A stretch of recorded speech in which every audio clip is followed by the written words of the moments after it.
ഈ വാർത്താ ദിനത്തിലെ പ്രധാന റിപ്പോർട്ടുകളുമായി വാർത്താമഴ ആരംഭിക്കുന്നു. ഞാൻ എസ് വിജയകുമാർ. CPM സംസ്ഥാന സമ്മേളനത്തിന് ഔപചാരിക തുടക്കം.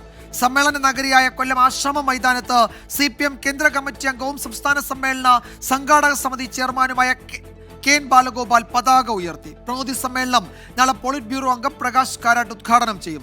നവകേരള രേഖ നാളെ മുഖ്യമന്ത്രി പ്രതിനിധി സമ്മേളനത്തിൽ അവതരിപ്പിക്കും. വയലാറിൽ നിന്നുള്ള ദീപശിഖാചാരിയും കൊടിമര പതാക ജാഥകളും ആശ്രമ മൈതാനത്ത് സംഗമിച്ചതോടെ CPM സംസ്ഥാന സമ്മേളനത്തിന്റെ ആരവമുയർന്നു. CPM കേന്ദ്ര കമ്മിറ്റി അംഗവും സംസ്ഥാന സമ്മേളന സംഘടക സമിതി ചെയർമാനുമായ KN ബാലഗോപാൽ സമ്മേളന നഗരിയിൽ പതാക ഉയർത്തി.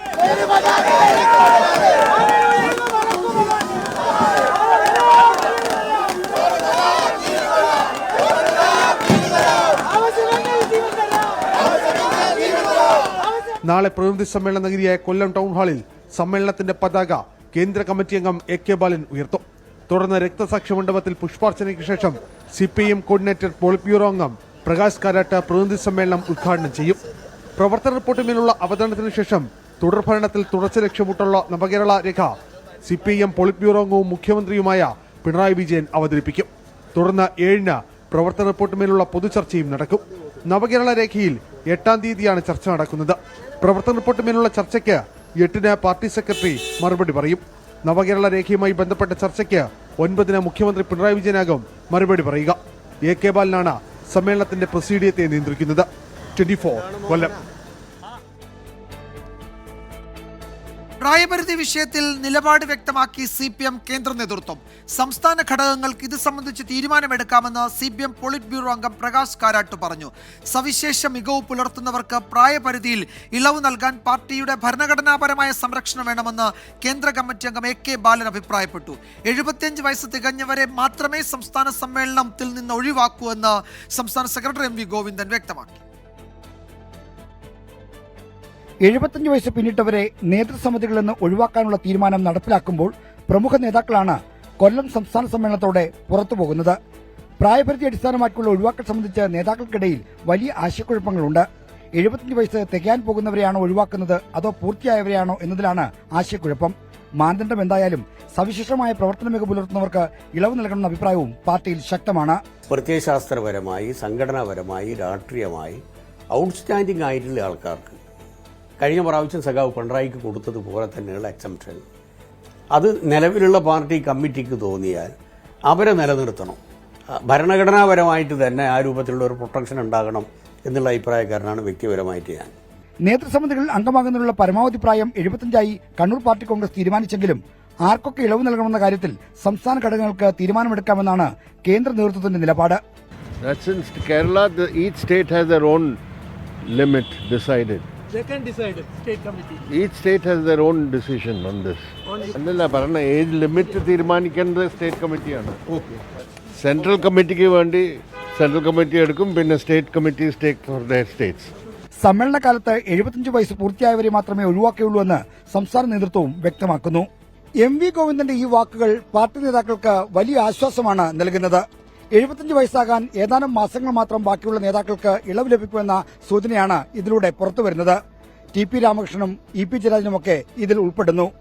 ഓഗസ്റ്റ് മാസത്തിൽ 75 തികയുന്ന AK ബാലനും ഇളവ് ലഭിച്ചേക്കാം. എന്നാൽ വ്യക്തിപരമായി ഇനി തുടരാനില്ലെന്ന വികാരത്തിലാണ് AK ബാലൻ. കൊല്ലത്ത് നിന്ന് സതീഷിനും അഭിലാഷ് തൊഴിലുംകോടിനൊപ്പം R ശ്രീജിത്ത്, 24. കൊല്ലം സമ്മേളനത്തിന്റെ ലക്ഷ്യം കേരളത്തിലെ ഭരണ തുടർച്ചയെന്ന് പോളിറ്റ് ബ്യൂറോ അംഗം MA ബേബി. വിനയത്തോട് മുന്നോട്ടു പോയാൽ തുടർഭരണത്തിന് തുടർച്ച നേടിയെടുക്കാൻ കഴിയും. അതിന് ക്ഷമയോടെ ജനങ്ങൾ പറയുന്നത് കേൾക്കണമെന്നും MA ബേബി പറഞ്ഞു. നിയമസഭാ തെരഞ്ഞെടുപ്പിൽ LDF-നെ ആര് നയിക്കുമെന്നത് ചർച്ച ചെയ്തിട്ടില്ല എന്നായിരുന്നു CPM politburo coordinator Prakash കാരാട്ടിന്റെ പ്രതികരണം. CPM-ൽ 75 വയസ്സ് പ്രായപരിധി നേരത്തെ നിശ്ചയിച്ച് കഴിഞ്ഞതാണെന്നും പ്രകാശ് കാരാട്ട് പറഞ്ഞു. കൊല്ലം സംസ്ഥാന സമ്മേളനത്തിന്റെ മുഖ്യ കടമ തുടർഭരണത്തിന് ഒരു തുടർച്ച നേടിയെടുക്കുക എന്നുള്ളതാണ്. അതിന് ക്ഷമാപൂർവം വിനയത്തോടുകൂടി ജനങ്ങളുമായി ബന്ധപ്പെട്ട് ജനങ്ങളെ വസ്തുതകൾ പറഞ്ഞ് മനസ്സിലാക്കി നമ്മളെ ചില കാര്യങ്ങൾ ജനങ്ങൾ പറഞ്ഞ് ബോധ്യപ്പെടുത്താൻ ശ്രമിക്കും. ജനങ്ങൾ നമ്മളോട് പറയുന്ന കാര്യങ്ങളിൽ നമ്മൾ ഉൾക്കൊള്ളാനുള്ള കാര്യങ്ങൾ നമ്മൾ ജനകീയ പ്രസ്ഥാനം ഉൾക്കൊള്ളണം. അത്തരം ഒരു പ്രവർത്തനവും ജനങ്ങളുടെ അവകാശങ്ങൾക്ക് വേണ്ടിയുള്ള പോരാട്ടവുമായി മുന്നോട്ട് പോകാൻ കഴിഞ്ഞാൽ തുടർഭരണത്തിന് ഒരു തുടർച്ച നമുക്ക് സ്ഥാപിക്കാൻ കഴിയും. പല സംസ്ഥാനങ്ങളിലും BJP അധികാരത്തിലെത്തിച്ചത് കോൺഗ്രസ് ആണെന്ന രൂക്ഷ വിമർശനവുമായി മുഖ്യമന്ത്രി പിണറായി വിജയൻ. മുസ്ലിം ലീഗിനെ പോലുള്ള പാർട്ടികൾ ഇക്കാര്യം ആലോചിക്കണമെന്നും മുഖ്യമന്ത്രി പറഞ്ഞു. ന്യൂനപക്ഷ അനുകൂല നിലപാട് സ്വീകരിച്ചത് പരാജയപ്പെട്ടതോടെ ഇപ്പോൾ ഭൂരിപക്ഷ വർഗീയതയെ താലോലിക്കുകയാണ് മുഖ്യമന്ത്രി എന്നായിരുന്നു പ്രതിപക്ഷ നേതാവ് VD സതീശന്റെ മറുപടി. CPIM സംസ്ഥാന സമ്മേളനത്തിന് മുന്നോടിയായി പാർട്ടി മുഖപത്രമായ ദേശാഭിമാനിൽ എഴുതിയ ലേഖനത്തിലാണ് മുഖ്യമന്ത്രി കോൺഗ്രസിനെ നിശിതമായി വിമർശിച്ചത്. ഇല്ലാത്ത ശക്തി ഉണ്ടെന്ന് പറഞ്ഞ് മതനിരപേക്ഷ വോട്ടുകൾ ഭിന്നിപ്പിക്കുന്ന റോളാണ് കോൺഗ്രസ് വഹിച്ചു പോരുന്നതെന്ന് മുഖ്യമന്ത്രി വിമർശിച്ചു. ഡൽഹിയിലെ BJP വിജയത്തിന് കാരണം കോൺഗ്രസ് ആണ്. യഥാർത്ഥ മതനിരപേക്ഷ പാർട്ടികൾക്ക് കോൺഗ്രസിനെ വിശ്വസിക്കാനാകുമോ? മുസ്ലിം ലീഗിനെ പോലുള്ള പാർട്ടികൾ അത് ആലോചിക്കണമെന്ന് മുഖ്യമന്ത്രി ആവശ്യപ്പെട്ടു. കോൺഗ്രസിന്റെ വാക്ക് ഒരു വഴിക്കും പ്രവൃത്തി മറ്റൊരു വഴിക്കുമാണെന്നും മുഖ്യമന്ത്രി വിമർശിച്ചു. ദേശാഭിമാനി ലേഖനത്തിന് മറുപടിയുമായി പ്രതിപക്ഷ നേതാവ് VD സതീശൻ രംഗത്തെത്തി. RSSന്റെയും BJPയുടെയും പിന്തുണയോടുകൂടി MLA ആയി അസംബ്ലിയിൽ വന്ന ആളാണ് അദ്ദേഹം. ഇപ്പോഴല്ല, നേരത്തെ. അവർ 77 ഒരുമിച്ചല്ലേ മത്സരിച്ചത്. 89 അവർ തമ്മിൽ ധാരണ ഉണ്ടായിരുന്നില്ലേ? അത് പഴയ കാര്യങ്ങളെല്ലാം മറന്നുപോയിട്ട് പുതിയ കാര്യങ്ങളുമായിട്ട് ഇറങ്ങിയിരിക്കുകയാണ്. 24 തിരുവനന്തപുരം. ഇപ്പോൾ വരുന്ന ഒരു പ്രധാന റിപ്പോർട്ടിലേക്ക്. കണ്ണൂർ കരിക്കോട്ടക്കരിയിൽ ജനവാസ മേഖലയിൽ നിന്ന് മയക്കുവെടി വെച്ച് പിടികൂടിയ കുട്ടിയാന ചരിഞ്ഞു. ആനയെ പ്രാഥമിക ചികിത്സയ്ക്ക് ശേഷം ആറളം വളയഞ്ചാലിലെ RRT ചികിത്സാ കേന്ദ്രത്തിലേക്ക് കൊണ്ടുപോയിരുന്നു.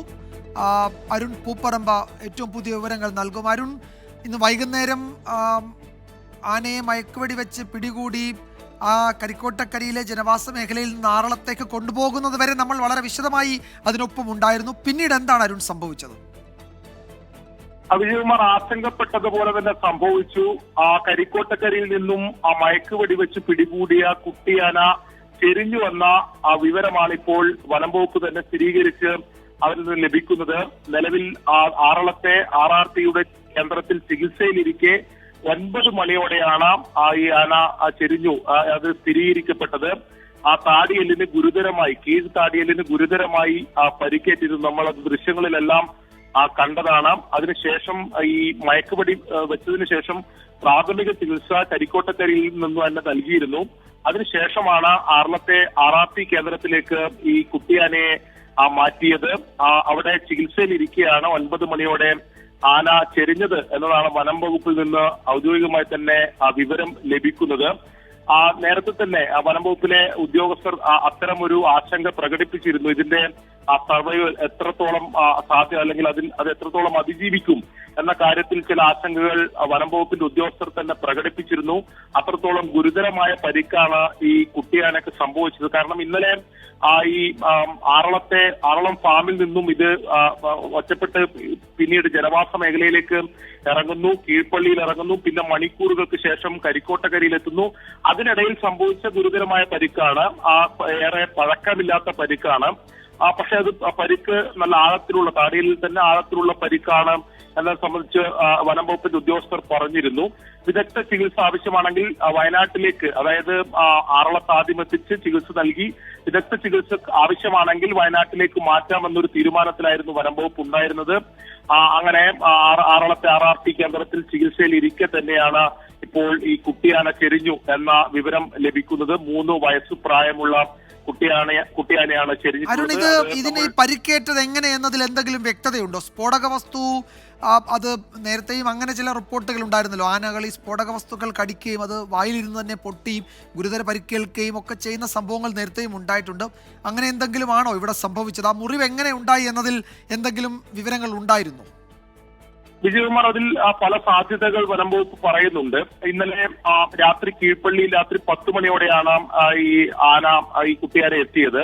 അതിനുശേഷം ഏറെ പണിപ്പെട്ടാണ് ഈ കുട്ടിയാനയെ പിന്നീട് അവിടെ നിന്ന് തുരത്തിയത്, ജനവാസ മേഖലയിൽ നിന്ന് തുരത്തിയത്. ഈ പടക്കം പൊട്ടിച്ചും ഉൾപ്പെടെയുള്ള കാര്യങ്ങൾ ചെയ്താണ് അവിടെ നിന്ന് തുരത്തിയത്. അതിനിടയിൽ തന്നെയാണ് ഈ പരിക്ക് പറ്റിയത്. പ്രത്യേകിച്ച് ഈ താടിയല്ലിലാണ് ഈ പരിക്ക് ഏറ്റത്. അപ്പോൾ സ്വാഭാവികമായും ഈ ഇപ്പോൾ വിജയകുമാർ സൂചിപ്പിച്ച പോലെ തന്നെയുള്ള ചില സാധ്യതകൾ, ഈ പടക്കം കടിച്ചതാകാം ഉൾപ്പെടെയുള്ള സാധ്യതകൾ എന്തായാലും വനം വകുപ്പിന്റെ ഉദ്യോഗസ്ഥർ പറയുന്നുണ്ട്. പക്ഷെ അതുമായി ബന്ധപ്പെട്ട് ഒരു അന്വേഷണം തന്നെ നടത്തും. അതിനുശേഷം മാത്രമേ എങ്ങനെയാണ് ഇത് സംഭവിച്ചതെന്ന കാര്യത്തിൽ ഒരു ആ ഒരു സ്ഥിരീകരണം ഉണ്ടാകൂ എന്നതാണ് വനം വകുപ്പ് ഉദ്യോഗസ്ഥർ ഈ ഘട്ടത്തിൽ എന്തായാലും വ്യക്തമാക്കുന്നത്. എന്തായാലും വരും മണിക്കൂറുകളിൽ എങ്ങനെയാണ് ഈ പരിക്ക് സംഭവിച്ചത് എന്ന കാര്യത്തിലും ഒരു വ്യക്തത വരും എന്നതാണ് നമ്മൾ പ്രതീക്ഷിക്കുന്നത്. എന്തായാലും ഈ കുട്ടിയാനെ ഗുരുതരമായി തന്നെ പരിക്കേറ്റിരുന്നു. നമ്മളെ ദൃശ്യങ്ങളിലൊക്കെ കണ്ടതാണ്. വളരെ വേദനിപ്പിക്കുന്ന കാഴ്ചയായിരുന്നു. എന്തെങ്കിലും ഇത് കഴിക്കാനോ അല്ലെങ്കിൽ ഈ വെള്ളം കുടിക്കാനോ കഴിയാത്തൊരു സാഹചര്യം. മണിക്കൂറുകളോളം ഈ ജനവാസ മേഖലയിൽ ഏറെ ദൂരെയൊന്നും ഓടാനൊന്നും സാധിക്കുമായിരുന്നില്ല. അങ്ങനെ ഒരു സ്ഥലത്ത് തന്നെ പതിഞ്ഞ് ഇരിക്കുകയൊക്കെയായിരുന്നു ചെയ്തത്. എന്തെങ്കിലും പെട്ടെന്ന് ഉദ്യോഗസ്ഥർ അടുത്തെത്തുമ്പോൾ പാഞ്ഞെടുക്കുകയല്ല, അതും ഏറെ ദൂരെയൊന്നും പാഞ്ഞ് പോയിട്ടുമില്ല. അത്രത്തോളം അവശ നിലയിലായിരുന്നു ആ കുട്ടിയാനെ ഉണ്ടായിരുന്നതെന്ന് നമുക്ക് ദൃശ്യങ്ങളിൽ തന്നെ വ്യക്തമാണ്. അതിനുശേഷം ഈ മയക്കുവെടി വെച്ചതിന് ഒറ്റ മയക്കുവെടി മാത്രമേ വെച്ചിട്ടുള്ളൂ. മയക്കുവെടി വെച്ചതിന് ശേഷവും വളരെ പെട്ടെന്ന് തന്നെ മയങ്ങി. അത് പിന്നീട് ലോറിയിലേക്ക് മാറ്റുമ്പോൾ പൂർണ്ണമായും ആ ലോറിയിൽ വീട് പോകുന്ന സാഹചര്യം. അതായത് മയക്കുവെടി വെച്ച് 15 മിനിറ്റിനകം തന്നെ ആന പൂർണ്ണമായും ഒരു അബോധാവസ്ഥയിലേക്ക് മാറുകയും ചെയ്തു. അത് ഈ ആരോഗ്യാവസ്ഥ കൂടി ഉണ്ടായതുകൊണ്ടാണ് അങ്ങനെ ഒരു മയക്കുവെടിയിൽ തന്നെ അങ്ങനെ സംഭവിച്ചത് എന്ന കാര്യവും. ശരി അരുൺ, എന്തായാലും അത് വല്ലാത്ത സംഭവമായി പോയി. ഒരു പകല് മുഴുവൻ ഇതിനെ പിടികൂടി ചികിത്സയ്ക്ക് വേണ്ടി വനം വകുപ്പ് ശ്രമിച്ചിരുന്നു. അവസാനം ചികിത്സയ്ക്കായി അറളത്തെത്തിച്ചപ്പോൾ ഇത് അല്പസമയം മുമ്പ് ചരിയുകയും ചെയ്തു. ഇനി എന്താണ് അതിന് സംഭവിച്ചത്, അതിന് ചരിയാനുണ്ടായ കാരണം എന്തൊക്കെ എന്നതൊക്കെ ഇനിയും പോസ്റ്റ്മോർട്ടം റിപ്പോർട്ടിലായിരിക്കും വരിക. അരുൺ പൂപ്പറമ്പയാണ് വിവരങ്ങൾ നൽകിയത് കണ്ണൂരിൽ നിന്ന്. മറ്റൊരു പ്രധാന റിപ്പോർട്ടിലേക്ക്. ആശാ വർക്കേഴ്സിന്റെ സമരത്തിൽ രാഷ്ട്രീയ വാക്പോര് തുടരുകയാണ്. സംസ്ഥാനത്തിന് നൽകേണ്ട തുക നൽകിയെന്ന കേന്ദ്രത്തിന്റെ വാദം സംസ്ഥാന സർക്കാർ തള്ളി. ഓണറേറിയം സംബന്ധിച്ച് ആരോഗ്യമന്ത്രി വീണ ജോർജിന്റെ കണക്കുകൾ തെറ്റാണെന്ന് പ്രതിപക്ഷ നേതാവ് വി ഡി സതീശൻ പറഞ്ഞു. സംസ്ഥാനത്തിന് നൽകേണ്ട മുഴുവൻ തുകയും നൽകിയെന്ന് മാത്രമല്ല, അനുവദിച്ച തുകയേക്കാൾ കൂടുതലാണ് നൽകിയത് എന്നാണ് കേന്ദ്രത്തിന്റെ അവകാശവാദം. കേന്ദ്രം വിശദീകരിച്ചല്ലോ അതിന്റെ കണക്ക് സഹിതം. എന്തെങ്കിലും ഒരു കാര്യം പറഞ്ഞത് കേന്ദ്രം എന്ന് പറയും. അത് കേന്ദ്രത്തെ പറ്റി ഉള്ള ഒരു ബഹുമാനം കൊണ്ട് പറയുന്നതാണ്. 2023-24 സാമ്പത്തിക വർഷത്തിൽ 1 രൂപ പോലും നൽകിയിട്ടില്ലെന്നും ഇനിയും 636.88 കോടി രൂപ കേന്ദ്രം നൽകാനുണ്ടെന്നുമാണ് സംസ്ഥാന സർക്കാരിന്റെ മറുപടി. വിഷയത്തിൽ കേന്ദ്രമന്ത്രി സുരേഷ് ഗോപിയുടെ ഇടപെടലിനെ ധനമന്ത്രി KN ബാലഗോപാൽ വിമർശിച്ചു. മന്ത്രി എന്ന നിലയിൽ അദ്ദേഹം ഈ കാര്യം പഠിക്കുന്നുണ്ടോ എന്ന് നിങ്ങളും ചിന്തിക്കില്ലേ? കാര്യം കാണുന്നവരെല്ലാം ചിന്തിക്കും. അപ്പൊ ഇങ്ങനെ വന്ന് പറയാൻ പാടില്ല. ഇവിടെ വന്നിട്ട് അവിടെ പോയി ഞാൻ ഇതിനായിട്ടാണ് ഡൽഹിക്ക് പോകുന്നത്.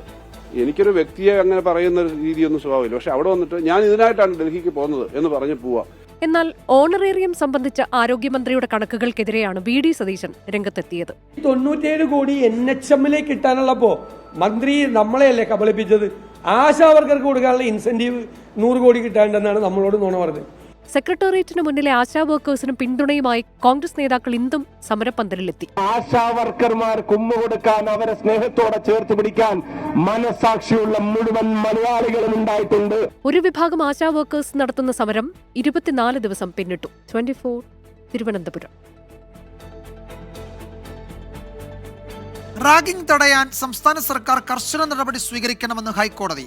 സംസ്ഥാനത്തെ റാഗിംഗ് കേസുകളിൽ UGCയെ കക്ഷി ചേർക്കാൻ റാഗിംഗ് കേസുകൾ പരിഗണിക്കാനായി രൂപീകരിച്ച പ്രത്യേക ബെഞ്ച് നിർദ്ദേശം നൽകി. റാഗിംഗുമായി ബന്ധപ്പെട്ട കേസിൽ കക്ഷി ചേരുമെന്ന് രമേശ് ചെന്നിത്തല 24നോട് പറഞ്ഞു. സംസ്ഥാനത്ത് വിവിധ സ്കൂളുകളിലും കോളേജ് ക്യാമ്പസുകളിലും ക്രൂരമായ റാഗിംഗ് റിപ്പോർട്ട് ചെയ്തതിന് പിന്നാലെയാണ് ശക്തമായ നടപടിയുമായി ഹൈക്കോടതി രംഗത്തെത്തിയത്. സംസ്ഥാനത്തെ റാഗിംഗ് വിരുദ്ധ നിയമം പരിഷ്കരിക്കണമെന്ന് ഹൈക്കോടതി ആവശ്യപ്പെട്ടു. റാഗിംഗ് വിരുദ്ധ നിയമത്തിന് കീഴിൽ ചട്ടങ്ങൾ രൂപീകരിക്കണം. UGC മാർഗനിർദ്ദേശങ്ങളുടെ പശ്ചാത്തലത്തിൽ വേണം ചട്ടങ്ങൾ. ഇതിനായി വിവിധ മേഖലകളിലെ വിദഗ്ധരെ ഉൾപ്പെടുത്തി വർക്കിംഗ് ഗ്രൂപ്പ് രൂപീകരിക്കണമെന്നും കോടതി ആവശ്യപ്പെട്ടു. സംസ്ഥാന ജില്ലാ തലങ്ങളിൽ റാഗിംഗ് വിരുദ്ധ സമിതി പ്രവർത്തിക്കുന്നുവെന്ന് ഉറപ്പാക്കണമെന്നും ഹൈക്കോടതി നിർദ്ദേശങ്ങൾ നടപ്പാക്കി അറിയിക്കണമെന്നും ഡിവിഷൻ ബെഞ്ചിന്റെ ഉത്തരവുണ്ട്. ഇതിനിടെ ക്ലീൻ ക്യാമ്പസ് പദ്ധതിയുമായി മുന്നോട്ടു പോകുമെന്ന് രമേശ് ചെന്നിത്തല 24നോട് പറഞ്ഞു. കേസിൽ നാളെ കക്ഷി ചേരുമെന്നും ചെന്നിത്തല. ഈ റാഗിങ്ങുമായി ബന്ധപ്പെട്ട് കഴിഞ്ഞ അതുപോലെ ക്ലീൻ ക്യാമ്പസ്, സേഫ് ക്യാമ്പസ് എന്നൊരു പദ്ധതി നടപ്പാക്കിയ മുൻ ആഭ്യന്തരമന്ത്രിയാണ് ഞാൻ. എനിക്ക് വലിയ വിഷമമുണ്ട് ഇതെല്ലാം കാണുമ്പോൾ. അതുകൊണ്ടാണ് ഞാൻ കക്ഷി ചേരാൻ തീരുമാനിച്ചത്. ഇനിയും കേരളത്തിൽ റാഗിംഗ് ഒരിക്കലും ഉണ്ടാകാത്ത നിലയിലുള്ള ഹൈക്കോടതിയുടെ തീരുമാനം ഉണ്ടാകണം. സംസ്ഥാന നിയമസേവന അതോറിറ്റിയുടെ പൊതുതാൽപര്യ ഹർജി ഫയലിൽ സ്വീകരിച്ച കോടതി ഉന്നത വിദ്യാഭ്യാസ വകുപ്പ് ഉൾപ്പെടെയുള്ള എതിർകക്ഷികൾക്ക് നോട്ടീസ് അയച്ചു.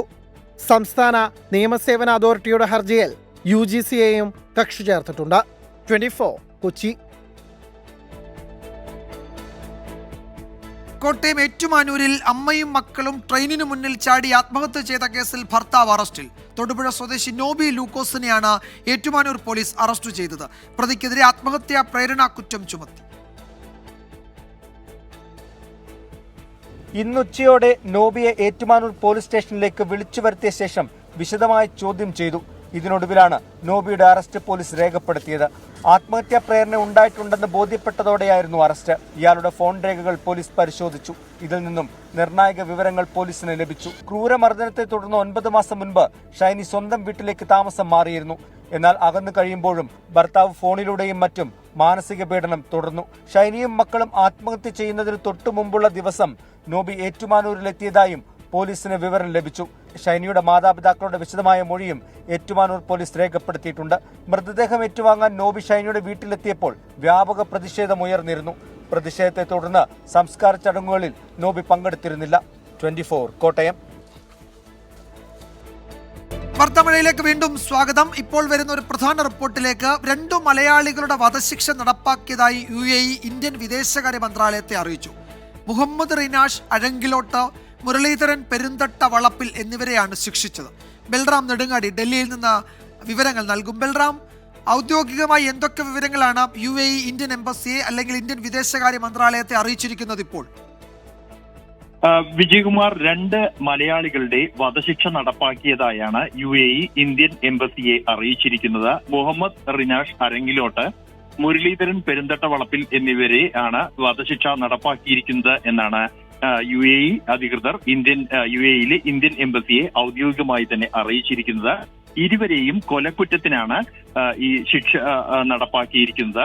UAEയിലെ പരമോന്നത കോടതിയായ കോർട്ട് ഓഫ് കാസേഷൻ ഇവരുടെ വധശിക്ഷ ശരിവെച്ച പശ്ചാത്തലത്തിലാണ് ഈ ശിക്ഷ നടപ്പാക്കിയിരിക്കുന്നത് എന്നാണ് UAE അറിയിച്ചിരിക്കുന്നത്. ഇവരിൽ ഈ മുഹമ്മദ് റിനാഷിനെ ഒരു എമിറേറ്റി പൗരനെ കൊലപ്പെടുത്തിയ കേസിലാണ് ശിക്ഷിച്ചിരിക്കുന്നത്. അതേസമയം ഒരു ഇന്ത്യൻ പൗരനെ കൊലപ്പെടുത്തിയ കേസിലാണ് മുരളീധരനെ ശിക്ഷിച്ചിരിക്കുന്നത് എന്നും ഔദ്യോഗികമായി UAE അറിയിച്ചിട്ടുണ്ട്.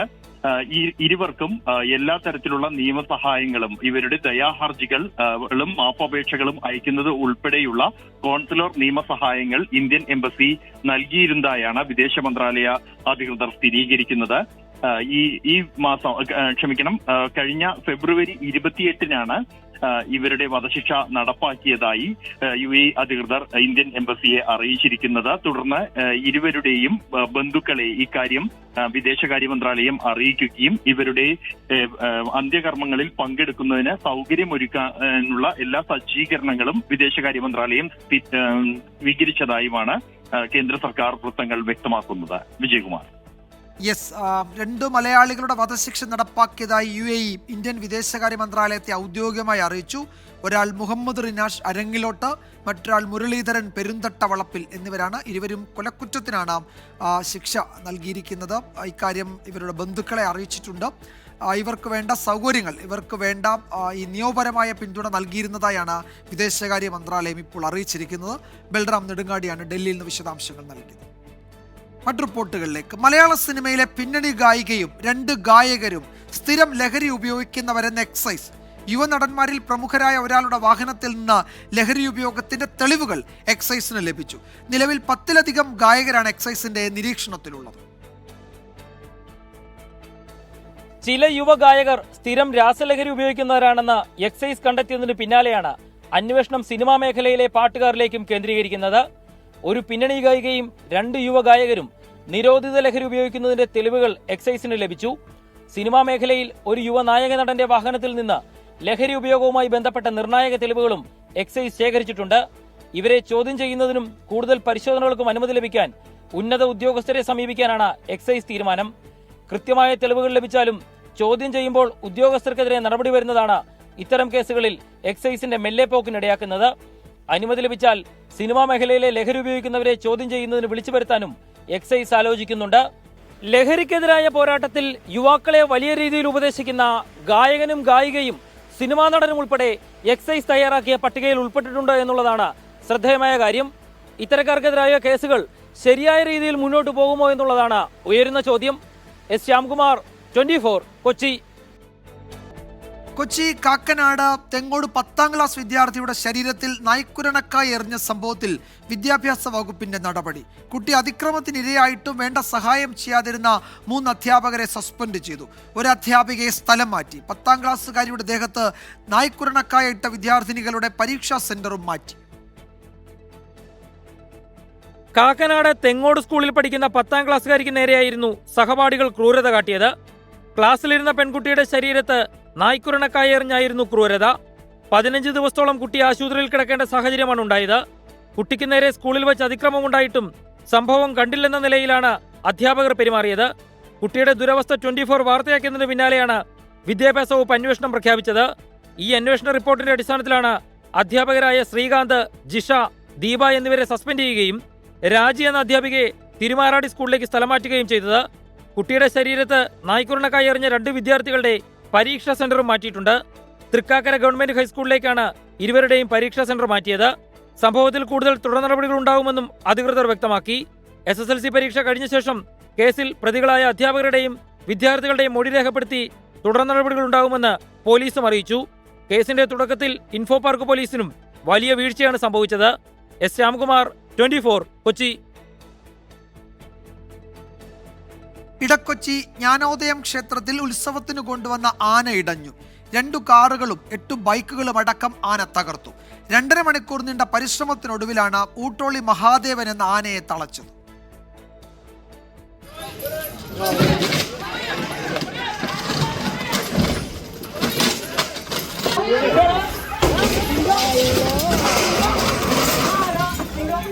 ഇടക്കൊച്ചി ജ്ഞാനോദയം ക്ഷേത്രത്തിലാണ് ഉത്സവ എഴുന്നള്ളിപ്പിന് കൊണ്ടുവന്ന ഊട്ടോളി മഹാദേവൻ എന്ന ആന ഇടഞ്ഞത്.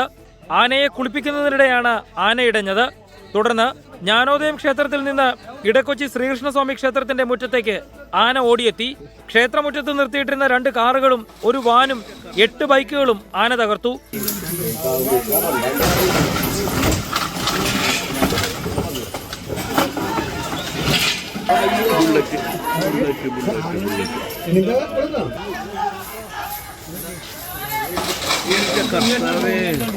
ആനയെ തളയ്ക്കാൻ പാപ്പാമാർ പരമാവധി ശ്രമിച്ചുവെങ്കിലും ആന ക്ഷേത്രത്തിന് ചുറ്റുമോടിയത് പരിഭ്രാന്തി പരത്തി. ഇതിനിടെ ആനയെ ക്ഷേത്രത്തിൽ കൊണ്ടുവന്ന ലോറി കുത്തിമറിക്കാനും ആന ശ്രമിച്ചു.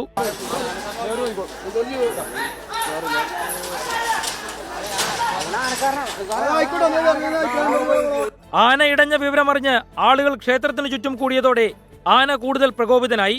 ക്ഷേത്രത്തിനു മുന്നിലൂടെ പോകുന്ന സംസ്ഥാനപാതയിലേക്ക് ആന ഓടിക്കയറിയതോടെ സ്ഥിതി കൂടുതൽ സങ്കീർണം. ഒടുവിൽ എലഫന്റ് സ്ക്വാഡും ആനയുടെ പാപ്പാന്മാരും ചേർന്ന് ആനയെ വീണ്ടും ക്ഷേത്രമുറ്റത്തെ മൈതാനത്തേക്ക് എത്തിച്ചു. കുരുക്കിട്ട് ആനയെ തളയ്ക്കാൻ ശ്രമിച്ചുവെങ്കിലും ആന കുരുക്ക് പൊട്ടിച്ചു കൂടുതൽ ദൂരത്തേക്ക് ഓടി. നേരം ഇരുട്ടി തുടങ്ങിയ ശേഷവും ആനയെ തളയ്ക്കാൻ സാധിക്കാതിരുന്നത് നാട്ടുകാർക്കിടയിലും പരിഭ്രാന്തി വരുത്തി. ഇതിനിടെ ക്ഷേത്രത്തിന്റെ മതിലും ആന ചവിട്ടി പൊളിച്ചു. ആളുകൾ ക്ഷേത്ര പരിസരത്ത് കൂടിയതോടെ പോലീസ് ആളുകളെ വിരട്ടി ഓടിച്ചു. 2.5 മണിക്കൂർ നീണ്ട ശ്രമത്തിനൊടുവിൽ ആന സ്വയം ശാന്തനായപ്പോഴാണ് ആനയുടെ കാലിൽ കുരുക്കിട്ട് ക്ഷേത്ര ഹാളിൽ ആനയെ കെട്ടാൻ സാധിച്ചത്. തുടർന്ന് അരമണിക്കൂർ നീണ്ട പരിശ്രമത്തിനൊടുവിൽ ആനയെ പൂർണ്ണമായും തളച്ചു. ആന ഇടഞ്ഞ മണിക്കൂറുകൾ കഴിഞ്ഞിട്ടും സംഭവസ്ഥലത്ത് വേണ്ട നിയന്ത്രണങ്ങൾ ഏർപ്പെടുത്താൻ വനം വകുപ്പ് ഉദ്യോഗസ്ഥരടക്കം എത്താതിരുന്നത് കടുത്ത ജനരോഷത്തിനുമിടയാക്കി. പ്രദേശത്തെ കൗൺസിലർ ജില്ലാ കളക്ടറെ ഫോണിൽ വിളിച്ച ശേഷമാണ് കൂടുതൽ ഉദ്യോഗസ്ഥർ സ്ഥലത്തെത്തിയത്. നിലവിൽ ക്ഷേത്ര പരിസരത്ത് തളച്ചിരിക്കുന്ന ആനയെ നാളെ വനം വകുപ്പ് ഉദ്യോഗസ്ഥർ പരിശോധിക്കുമെന്നാണ് അറിയിച്ചിരിക്കുന്നത്. ഉദ്വേഗജനകമായ 2 മണിക്കൂറുകൾ നീണ്ട പരിശ്രമത്തിന് ശേഷമാണ് ഊട്ടോളി മഹാദേവൻ എന്ന ആനയെ തളയ്ക്കാൻ സാധിച്ചത്. ആന വരുത്തിയ നാശനഷ്ടങ്ങളെക്കുറിച്ച് ഇനി പരിശോധന നടത്തേണ്ടിയിരിക്കുന്നു. ക്യാമറമാൻ അഭിജിത്തിനൊപ്പം എസ് ശ്യാംകുമാർ, 24, കൊച്ചി. മലപ്പുറം കരുവാരക്കുണ്ടിൽ കടുവയുടെ ദൃശ്യം പ്രചരിപ്പിച്ചയാൾക്കെതിരെ കേസെടുത്തു. യുവാവ് പറഞ്ഞത് കളവാണ് എന്ന് വനം വകുപ്പ് കണ്ടെത്തി. കടുവയുടെ ദൃശ്യങ്ങൾ എഡിറ്റ് ചെയ്തുണ്ടാക്കിയതാണ്. ദൃശ്യമാധ്യമങ്ങളെ ഉൾപ്പെടെ തെറ്റിദ്ധരിപ്പിച്ച കരുവാരക്കുണ്ട് സ്വദേശി മണിക്കനാംപറമ്പിൽ ജെറിനെതിരെയാണ് പോലീസ് കേസെടുത്തിരിക്കുന്നത്.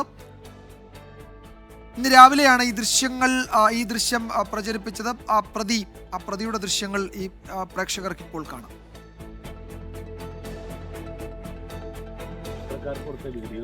നിങ്ങളെടുത്ത വീഡിയോ ആണോ പലയിടത്തുനിന്നും നിങ്ങൾ ഏതെങ്കിലും സ്ഥലത്തിൽ നിന്ന് എഡിറ്റ് ചെയ്ത് അവർക്ക് കൊടുത്താണോ? എന്ത് ചെയ്ത് കൊടുത്താണ് നിങ്ങൾ? കട്ട് ചെയ്തിട്ടെടുത്താണ്. അത് നിങ്ങൾ ഇവിടെ കണ്ട പുലിയെ കണ്ടു എന്നുള്ളത് നിങ്ങൾ പത്രക്കാർക്ക് നിങ്ങൾ കണ്ടു എന്നും നിങ്ങൾ കണ്ട് നിങ്ങളത് മാറിപ്പോയെന്നും പറഞ്ഞൊരു വീഡിയോ കണ്ടല്ലോ. അത് നിങ്ങൾ എടുത്തതാണോ അതോ വല്ലയിടത്തുള്ള സാധനം എഡിറ്റ് ചെയ്ത് കൊടുത്താണോ?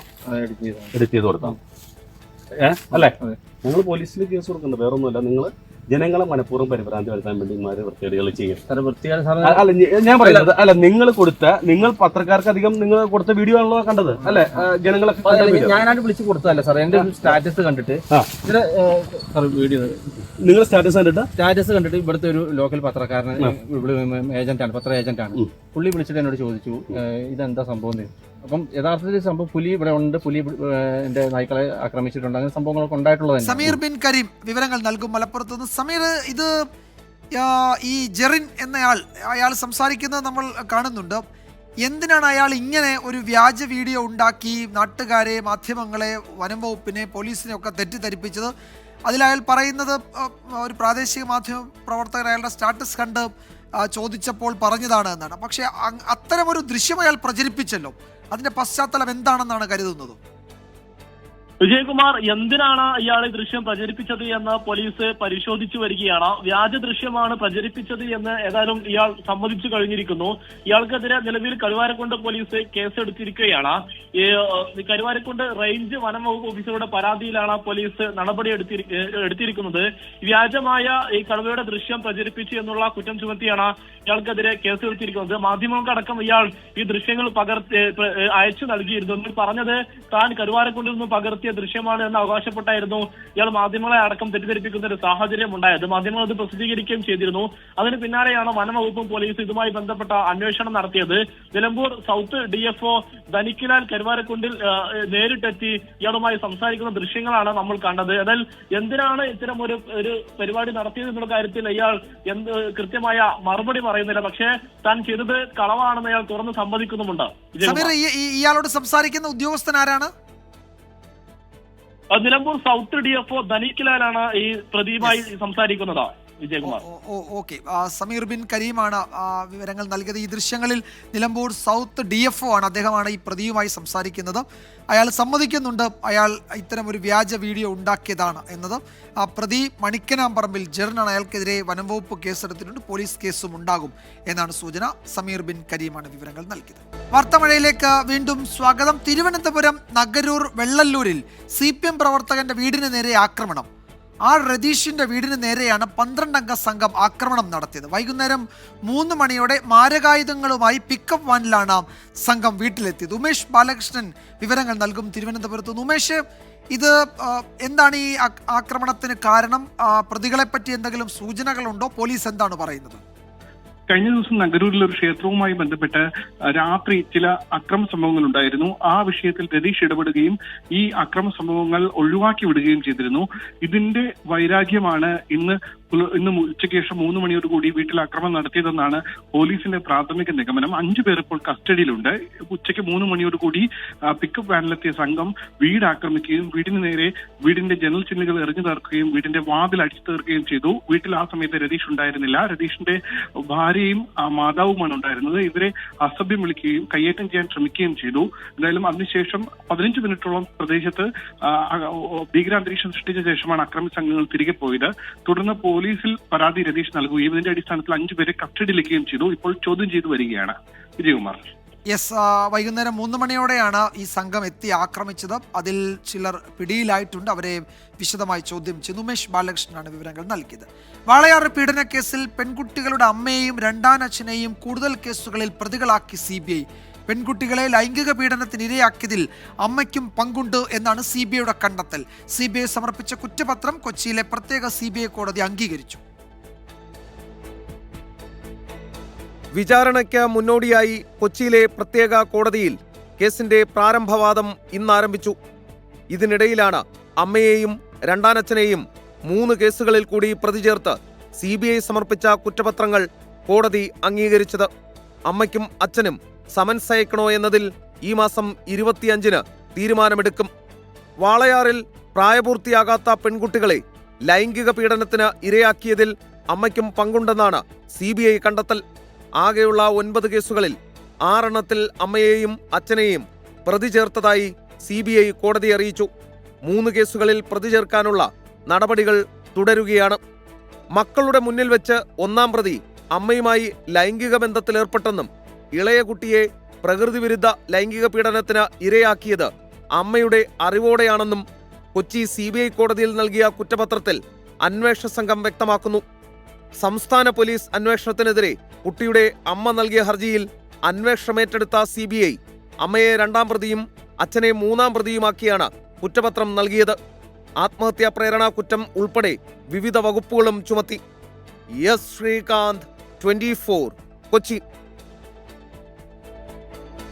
ICC ചാമ്പ്യൻസ് ട്രോഫിയിൽ ഇന്ത്യ ന്യൂസിലാൻഡ് ഫൈനൽ 2ാം സെമിയിൽ ദക്ഷിണാഫ്രിക്കയെ 50 റൺസിന് തോൽപ്പിച്ചാണ് കിവീസ് കലാശപ്പോരിന് ടിക്കറ്റ് എടുത്തത്. സ്പോർട്സ് ഡെസ്കിൽ നിന്ന് അനിൽ വാസുദേവ് വിവരങ്ങൾ നൽകും. അനിൽ, ന്യൂസിലാൻഡ് യഥാർത്ഥത്തിൽ ഒരു സെമി ഫൈനലിൻ്റെ പ്രതീതിയൊന്നുമില്ലാതെ ഒരു ലീഗ് മത്സരം കളിക്കുന്ന ലാഘവത്തോടെ ഒരു ഹ്യൂജ് ടോട്ടലാണ് അവിടെ അടിച്ചുകൂട്ടിയത്. അതിനെ പിന്തുടരാൻ എന്തായാലും ദക്ഷിണാഫ്രിക്കയ്ക്ക് കഴിയുമായിരുന്നില്ല.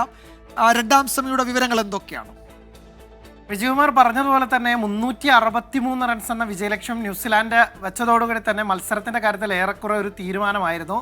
ലാഹോറിലെ ഈ പിച്ചിൽ ഇത്ര വലിയൊരു സ്കോർ ദക്ഷിണാഫ്രിക്കയെ പോലെ വമ്പനടിക്കാറുള്ള ഒരു ടീമിന് ചേസ് ചെയ്യാൻ സാധിക്കുമെന്ന കാര്യത്തിൽ ആദ്യമേ സംശയം ഉണ്ടായിരുന്നു.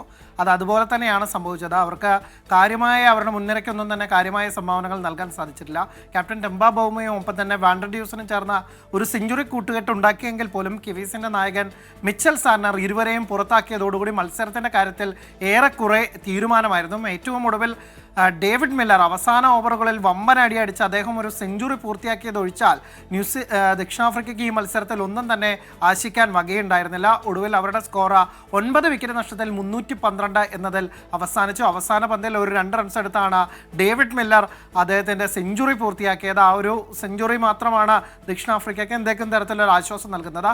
ന്യൂസിലാൻഡ് ഇന്നിംഗ്സിലേക്ക് വരികയാണെങ്കിൽ ന്യൂസിലാൻഡിൻ്റെ രജിൻ രവീന്ദ്രയുടെയും ഒപ്പം തന്നെ കെയ്ൻ വില്യംസിൻ്റെയും സെഞ്ചുറികളാണ് ഈ കൂറ്റൻ സ്കോർ സമ്മാനിച്ചത്. അവർ 6 വിക്കറ്റ് നഷ്ടത്തിൽ 362 എന്ന കൂറ്റൻ സ്കോറിലേക്ക് എത്തുകയായിരുന്നു. ഇതോടുകൂടി ന്യൂസിലാൻഡ് ഞായറാഴ്ച നടക്കുന്ന ഫൈനലിൽ ഇന്ത്യയെ നേരിടാനുള്ള ടിക്കറ്റ് ഉറപ്പിക്കുകയും ചെയ്തു. ഇത് 2ാം തവണയാണ് ഇന്ത്യയും ന്യൂസിലാൻഡും ചാമ്പ്യൻസ് ട്രോഫിയുടെ ഫൈനലിൽ മുഖാമുഖം വരുന്നത്. 2000-ൽ ഏറ്റുമുട്ടിയപ്പോൾ അന്ന് ന്യൂസിലാൻഡിനാണ് കിരീടം നേടിയത്. അവർ ചാമ്പ്യൻസ് ട്രോഫിയിൽ നേടിയ ഏക കിരീടവും ഇത് തന്നെയാണ്. അപ്പോൾ ഇന്ത്യക്ക് കണക്ക് തീർക്കാനുള്ള ഒരു അവസരമാണ്. ഒപ്പം തന്നെ ചാമ്പ്യൻസ് ട്രോഫി നേട്ടങ്ങളുടെ എണ്ണത്തിൽ 3ാം കിരീടം നേടാനും ഇന്ത്യക്ക് സാധിക്കും. കഴിഞ്ഞ ലീഗ് മത്സരത്തിൽ ന്യൂസിലാൻഡിനെ തോൽപ്പിച്ചതിൻ്റെ ഒരു ആത്മവിശ്വാസവും ഫൈനലിൽ ഇറങ്ങുമ്പോൾ ഇന്ത്യക്കുണ്ടാവും. ഞായറാഴ്ച ദുബായിലാണ് ഈ മത്സരം. ശരി അനിൽ, നമുക്ക് ഞായറാഴ്ച കാണാം ഇന്ത്യ ന്യൂസിലാൻഡ് പോരാട്ടം, ഫൈനൽ പോരാട്ടം ദുബായിൽ ഞായറാഴ്ച. ആദ്യ സെമിയിലും 2ാം സെമിയിലും ഗംഭീര പ്രകടനം കാഴ്ചവെച്ച 2 ടീമുകൾ നേരിട്ട് ഏറ്റുമുട്ടുകയാണ് ദുബായിലെ ഫൈനലിൽ. അനിൽ വാസുദേവാണ് വിവരങ്ങൾ നൽകിയത്. കണ്ണൂർ കരിക്കോട്ടക്കരയിൽ ജനവാസ മേഖലയിൽ നിന്ന് മയക്കുവെടി വെച്ച് പിടികൂടിയ കാട്ടാന ചരിഞ്ഞു. കുട്ടിയാനയുടെ മുറിവിന് കാരണം പന്നിപ്പടക്കം കടിച്ചതാണ് എന്നാണ് വനം വകുപ്പ് നൽകിയ റിപ്പോർട്ട്. തീറ്റയോ വെള്ളമോ എടുക്കാനാവാത്ത നിലയിലായിരുന്നു ആന.